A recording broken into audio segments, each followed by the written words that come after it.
After many years of mystery and guessing, the woman who once had a secret and intense relationship with reggae legend Bob Marley is now ready to speak out. In this video, we share the deeply personal stories and hidden truths that Bob Marley's mistress has finally revealed, stories that have stayed quiet for a very long time. But before we explore these emotional confessions, let's first take a step back and look at the incredible life journey of Bob Marley himself.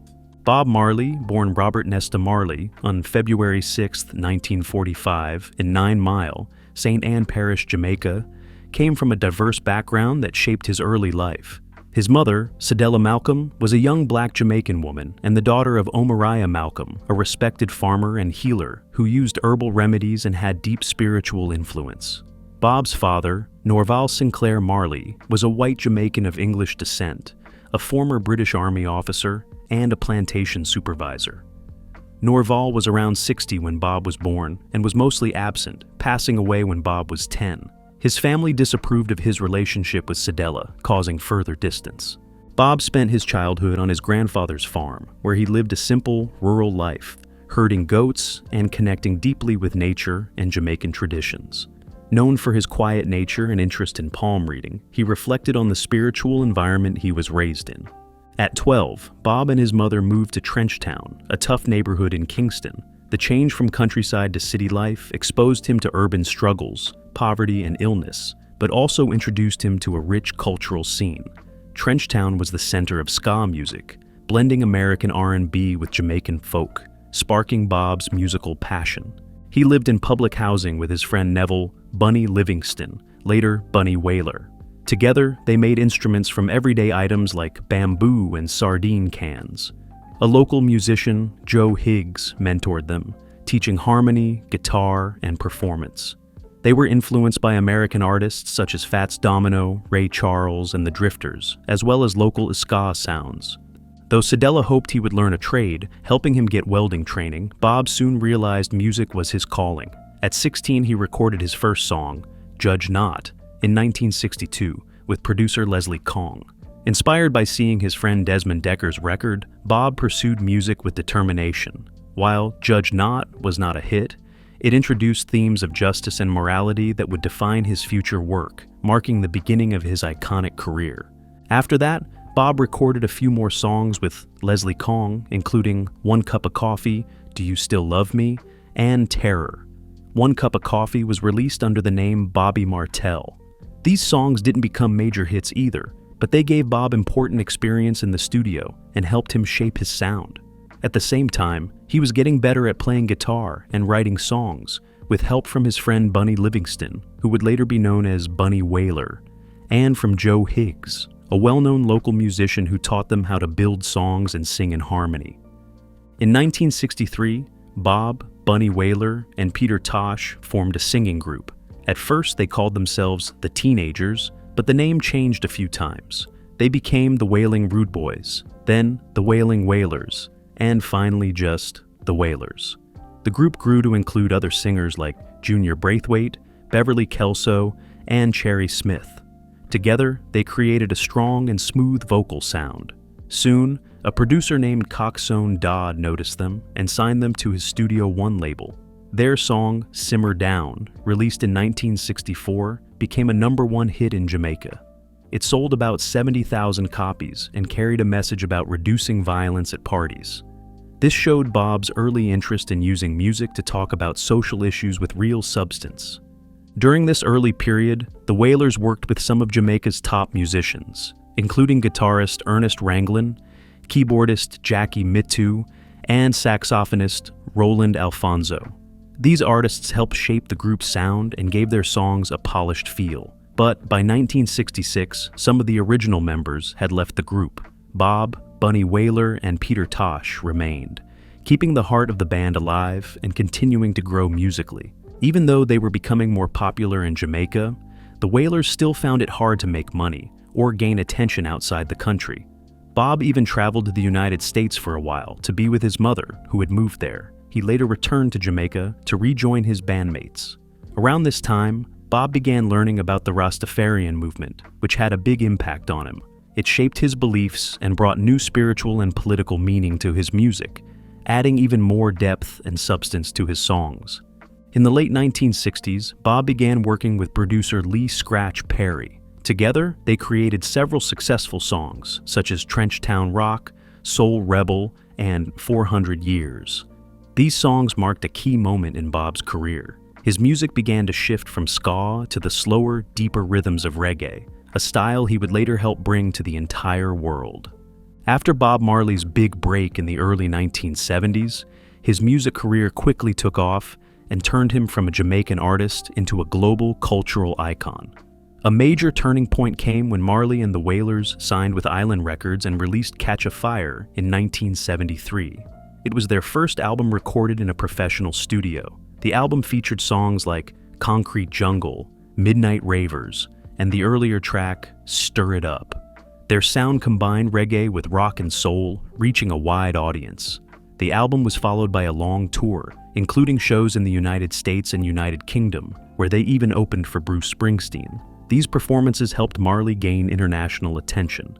The success continued with their next album, Burnin', released later in 1973. It included powerful songs like Get Up, Stand Up, and I Shot the Sheriff. When Eric Clapton covered I Shot the Sheriff and made it a #1 hit in the United States, Marley's music reached even more people around the world. His songs were now known for their messages of social justice and political awareness. However, this period also brought some challenges. Bunny Wailer and Peter Tosh felt left out as producer. Chris Blackwell focused more on Marley. A serious car accident involving Peter Tosh added to the tension and eventually led to the group's breakup. After the Wailers split up in 1974, Marley continued using the name and released the album Natty Dread. He added female vocalists Marcia Griffiths, Judy Mowat, and his wife Rita Marley to the group. The album was a big success, reaching #4 on the UK charts and earning gold status in both the United Kingdom and the United States. It confirmed Marley's position as a solo artist and deepened his focus on Rastafarian beliefs and messages of fairness and social change. In 1975, Marley had his first major international hit with the live version of No Woman, No Cry from the album Live. The song touched people around the world. The next year, the album Rastaman Vibration became his breakthrough in the United States. It entered the top 50 on the Billboard Soul charts and earned platinum status in countries like France. This album showed Marley's growing political voice and spiritual insight, sharing messages of resistance, unity, and hope. Even with all his success, Marley's life was full of political problems. In December 1976, someone tried to kill him. On the night of December 3rd, just 2 days before he was supposed to perform at the Smile Jamaica concert, a free event organized by the ruling People's National Party, PNP, to help calm rising political tensions, 7 armed men broke into his home at 56 Hope Road in Kingston.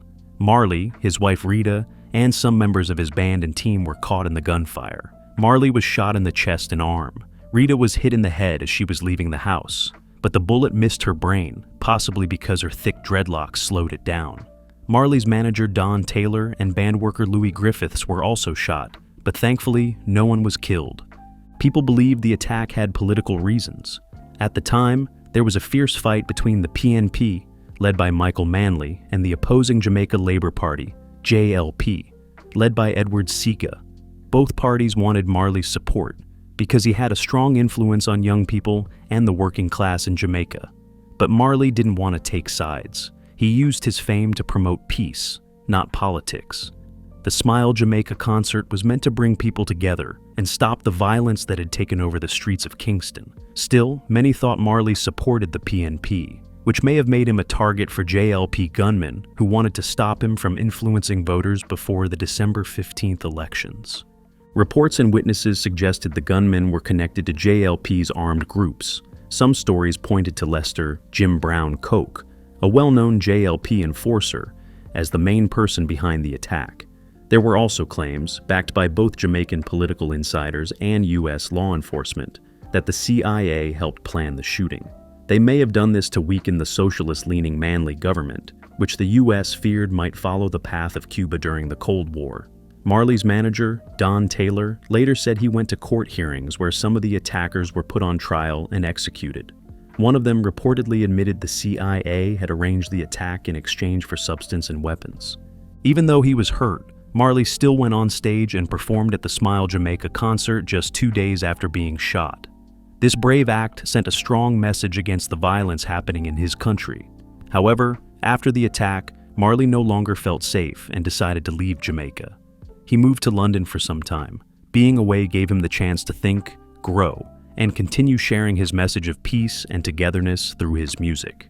He didn't return to Jamaica until 1978, when he performed at the famous One Love Peace concert.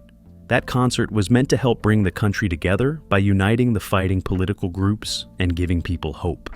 While living in London, Marley worked on his album Exodus in 1977.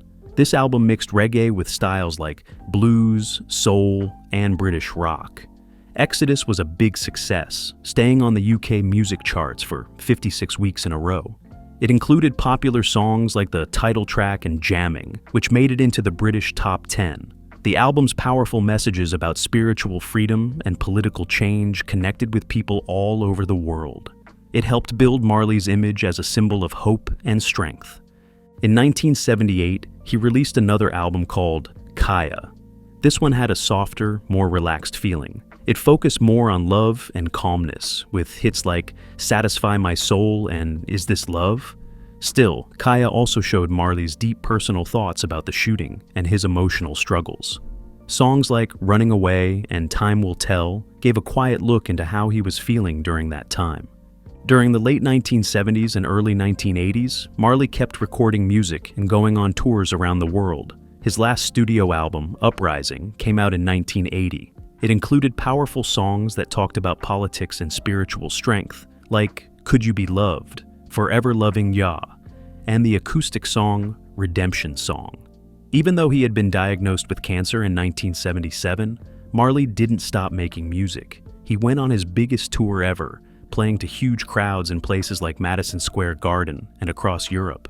These shows showed both his love for music and the effects the illness was having on his body. If you are enjoying this video, appreciate it by giving it a thumbs up. And if you have not subscribed, what are you waiting for? Hit that subscribe button. Now, let's move on. Speaking of his illness, Marley had a rare and serious kind of skin cancer called acral lentiginous melanoma. It first showed up as a dark spot under the nail of his right big toe around 1977.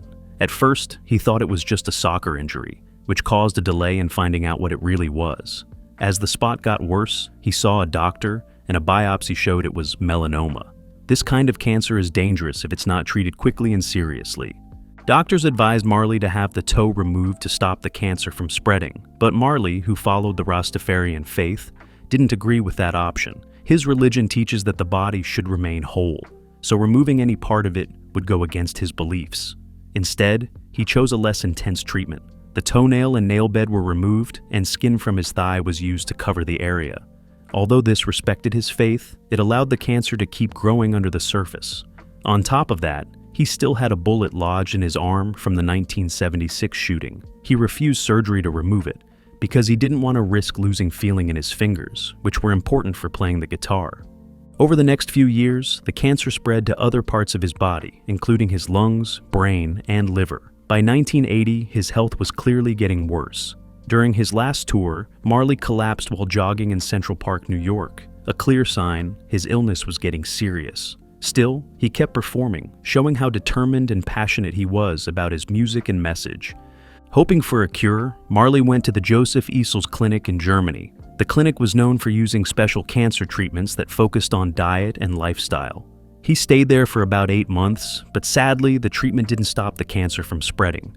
By early 1981, Marley knew his illness was going to end his life, and he decided he wanted to go back to Jamaica to spend his last days at home. But on the flight from Germany, his health got much worse. The plane had to make an emergency stop in Miami. He was taken to Cedars of Lebanon Hospital, now called the University of Miami Hospital, where doctors tried to help him. Still, on May 11, 1981, Marley died from cancer at the young age of 36. Marley's funeral in Jamaica on May 21, 1981, was a special event that mixed Ethiopian Orthodox and Rastafarian traditions. This showed his spiritual beliefs and the cultural impact he had. His coffin was buried near where he was born in 9 Mile, St. Anne Parish. Along with him, they placed important items like his red Gibson Les Paul guitar, a Bible open to Psalm 23, and a stalk of substance, which was put there by his wife, Rita Marley. After his death, Marley's legacy was honored in many ways. In 1994, he was inducted into the Rock and Roll Hall of Fame. In 1984, Legend was released, which became the best-selling reggae album ever. His music still inspires millions around the world because of its strong messages about society, deep spiritual meaning, and catchy rhythms. In his personal life, Bob Marley's relationship with Rita Marley was complicated but very close, shaping both their lives and his music. They met in Jamaica in the mid-1960s. Rita, whose full name was Alpha Rita Constancia Anderson, was a young singer in a group called the Solettes. This group often sang backup for many artists, including Bob Marley and the Wailers. Their first connection was through work. Rita's group often recorded at Studio One, which was owned by Clement Coxone Dodd. Bob encouraged Rita to join the Wailers as a backup singer, which brought them closer and started a romantic relationship. They got married in 1966 when Rita was just 19 years old. Their marriage had love, but also many challenges. Rita already had a daughter named Sharon from before, and Bob adopted her, showing he cared about their blended family from the start. Bob and Rita had 3 children together, Cedella, Ziggy, and Stephen Marley, all of whom became famous musicians too. But their relationship wasn't like most marriages. Both Bob and Rita had relationships with other people and had children outside their marriage. Bob had at least 8 children with different women, and Rita had 2 children with Jamaican soccer player Owen Iddle-Tacky Stewart while she was still married to Bob. Even with these difficulties, Rita stayed married to Bob and supported his career with strength and love. Rita has openly shared how emotionally hard it was to deal with Bob's affairs.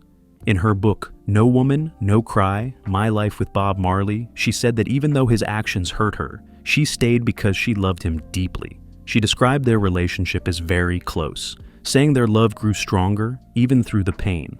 But it wasn't just about the affairs. In a very honest and personal story she told in the early 2000s, Rita revealed that during their marriage, Bob forced himself on her, even though she said no. She called this act inhumane. This happened in 1973, 7 years after they got married, at a time when Rita was refusing sex because of Bob's unfaithfulness. She said Bob insisted that, as her husband, she had to say yes. He told her, "No, you're my wife and you're supposed to," before forcing himself on her. This experience hurt her deeply, and she screamed at him in pain, "I hate you, I hate you." This news shocked many fans who had admired Bob Marley as a symbol of peace, love, and faith. Rita's story showed a darker and more complicated side to their marriage.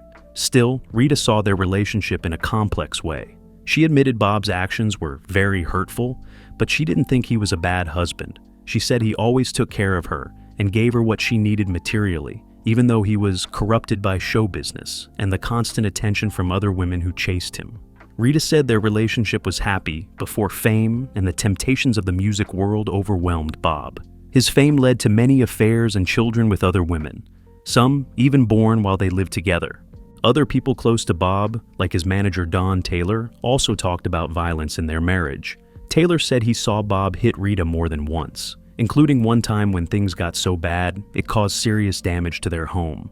These stories show a pattern of physical, emotional, and verbal abuse that was very different from the peaceful and loving image Bob had with the public. Over time, Rita took on many roles in Bob's life. She felt like his sister, mother, and guardian angel, believing it was her spiritual duty to care for and protect him. She thought their marriage was meant to last like it was part of a greater plan, meant to stay strong through good and bad times. Besides being Bob's wife, Rita was also an important part of his music career. She joined the I-Threes, the group of female singers who backed Bob Marley and the Wailers as they became famous worldwide. Alongside Marcia Griffiths and Judy Moet, Rita's voice and presence helped create the unique sound and energy of the band. Their shared love of music brought them closer, even though Bob's fame brought many new challenges and temptations. After Bob Marley died in 1981, Rita worked hard to keep his memory alive and build his legacy. She turned their home into the Bob Marley Museum and helped start Tuff Gong Studios. This made sure Bob's spiritual, cultural, and musical ideas would continue to inspire people for many years. As the founder and leader of the Bob Marley Foundation, Rita has dedicated herself to protecting his heritage and sharing his messages of unity and resistance. Because of her efforts, Bob Marley remains a global symbol who still influences people long after his death. But the problems didn't end there. When Bob Marley died without leaving a will, it started one of the most complicated and long legal battles over an estate in Jamaican and international music history. At the time of his death, Marley's estate was worth about $30 million. It included rights to hundreds of songs, several music companies including the famous Tuff Gong label, and money from royalties all over the world. However, because there was no official will, it was unclear how these assets should be shared.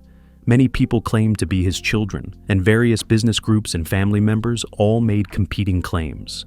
The legal fights over Marley's estate soon became very tangled. There were lawsuits, accusations of forged documents, and fights between his widow Rita, his many children from different women, former managers, producers, and other associates.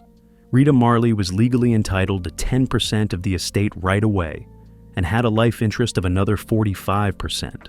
Still, she had to fight for many years to keep control over the estate's money and rights. The other 50% was supposed to be split evenly among Marley's children. Many of these children were minors at the time, and their mothers received only small allowances. This caused big differences in financial support, with some children getting as little as $75 a month, while others living in the United States depended on welfare. Meanwhile, Rita's children, including Ziggy Marley, were in a better position because she controlled a large part of the estate. The situation became even more complicated when Rita herself was accused of wrongdoing. Don Taylor, Bob Marley's former manager, said she had forged Bob's signature on papers that gave her ownership of important properties and companies years before Bob died.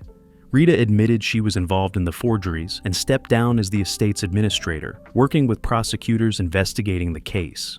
This made people trust the estate's management less and added more legal trouble. At first, the estate was managed by Mutual Security Merchant Bank and Trust, a court lawyer, and Rita Marley, but their control was often challenged. For example, in 1988, lawyers for two of Marley's children stopped a planned sale of Marley's companies, properties, name, and song rights for $8.2 million to Island Logic Inc., a record company owned by Chris Blackwell, Marley's longtime producer. The court thought the sale price was too low and that Blackwell might still owe royalties to the estate. This stopped the sale and forced a new look at how much the estate was really worth. On top of all this, there were ongoing fights over who owned the copyrights to Marley's songs. Danny Sims, Marley's former music publisher, started legal actions claiming ownership of many of the songs, making the estate's legal troubles even worse. These cases went across different countries, including Jamaica, the United States, and the United Kingdom. Marley's former bandmates Bunny Wailer and the late Peter Tosh also got involved in fights over royalties and rights, showing how broken some of the relationships had become over time. In 1991, a big court decision in Jamaica gave Marley's wife and children the exclusive rights to use his name and image. This helped them take control of his brand. But even many years later, problems continued. In 2011, Rita Marley and 9 of Marley's children sued his half-brother in a U.S. court to stop him from using Marley's name to promote a music festival and other businesses.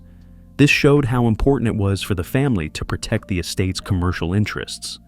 About Bob Marley's love life, he had a relationship with Cindy Breakspeare, a Jamaican-Canadian jazz musician and former Miss World 1976. Their relationship was personal and complicated. It began when Breakspeare lived near Marley's home at 56 Hope Road in Kingston, where the Wailers used to practice behind the house. She said their simple chats slowly turned into love.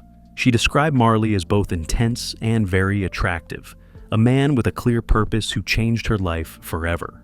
Even though their relationship faced judgment, especially since Marley was married to Rita, and because of their differences in race and background, Breakspeare embraced their bond. She said she crossed an invisible line as a light-skinned uptown girl involved with a well-known Rastafarian. Breakspeare and Marley shared a deep connection. She described him as strong, healthy, and full of charm. They both cared about wellness. Breakspeare was vegetarian, which matched Marley's own lifestyle. Their love grew while Marley was rising to global fame. Breakspeare stayed close to him, even when she had the chance to compete in Miss World 1976, showing how closely their lives were tied during important times. Their relationship led to the birth of their son, Damian Marley, in 1978. Damian later won Grammy Awards as a reggae artist, continuing his father's musical substance. Cindy Breakspeare has spoken honestly about the struggles and judgment she faced because of her relationship with Marley. She called their love taboo, but never hid from it or from their son. She said Damian had a special role in the world, and pretending there was no connection would have hurt his sense of self and his future. Breakspeare accepted being seen as the uptown girl who crossed the invisible line. She understood the criticism, but stayed true to her story and to the love she had with Marley. Her words show how she balanced being both a public figure and a private partner to a famous musician. Marley's music also reflected his feelings for Breakspeare. The well-known song, Waiting in Vain, is believed to be about their relationship. It talks about longing, dedication, and love that isn't fully returned, feelings that match their complex romance. Even though neither Marley nor Breakspeare confirmed this, the strong emotion in the song fits the time and depth of their connection. This shows how Marley's music was deeply tied to his real-life emotions and passion. Despite the challenges, Breakspeare stayed committed to keeping Marley's memory alive. On what would have been his 79th birthday in 2024, she wrote a heartfelt message. She honored his worldwide impact, their son Damian, and the beautiful memories they shared in places like Kingston, Miami, and London. Her words showed the lasting bond between them and her continued efforts to protect Marley's legacy. What are your thoughts on these emotional revelations made by Cindy Breakspeare? Let us know your thoughts in the comments below. Don't forget to like, subscribe, and hit the notification bell so you never miss out on our latest content.